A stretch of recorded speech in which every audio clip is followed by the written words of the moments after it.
serait une absurdité de dire qu'on ne va pas parler à l'industrie pétrolière. Stéphane Crouza, ambassadeur pour le climat, chef de délégation à la COP28. Je suis chargé d'animer une équipe interministérielle composée de différents experts de plusieurs ministères pour participer aux négociations climatiques internationales.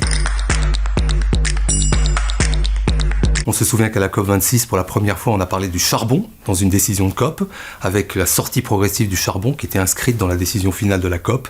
Là, on va devoir se concentrer, et c'est ce que nous souhaitons, France, Union européenne et beaucoup d'autres, sur la question des énergies fossiles.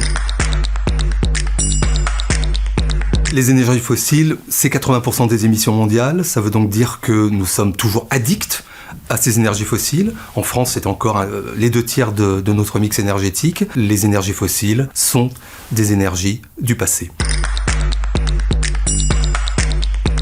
Pour lutter efficacement contre le changement climatique, il faut que tout le monde soit à bord, il faut parler avec tout le monde. Ce serait une absurdité de dire qu'on ne va pas parler à l'industrie pétrolière parce que l'industrie pétrolière produit du pétrole et du gaz et donc n'a pas vocation à être autour de la table. Au contraire, il faut absolument que tout le monde soit à bord et c'est pour ça qu'il est particulièrement important que cette COP qui aura lieu à Dubaï se concentre sur la question des énergies fossiles. Dans l'accord de Paris, il y a un bilan mondial qui est prévu tous les 5 ans.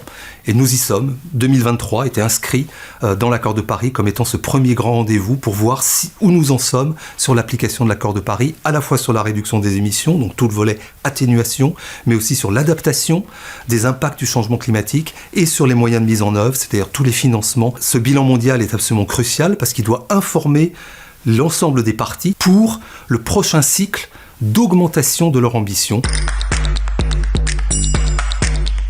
La France et l'Union européenne, on travaille absolument main dans la main puisque l'Union européenne parle d'une seule voix au nom des 27 États membres. La France aussi est un acteur majeur sur la question du financement climat. La France est dépositaire de l'accord de Paris grâce à une mobilisation sans précédent de l'ensemble des partis et aussi du réseau français, diplomatique, politique. On regarde la France bien souvent avec cette reconnaissance de ce jalon absolument essentiel dans la lutte contre le changement climatique.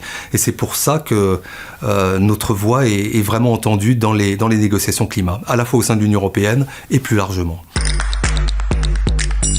On reste toujours déterminé sur les attendus de la COP28.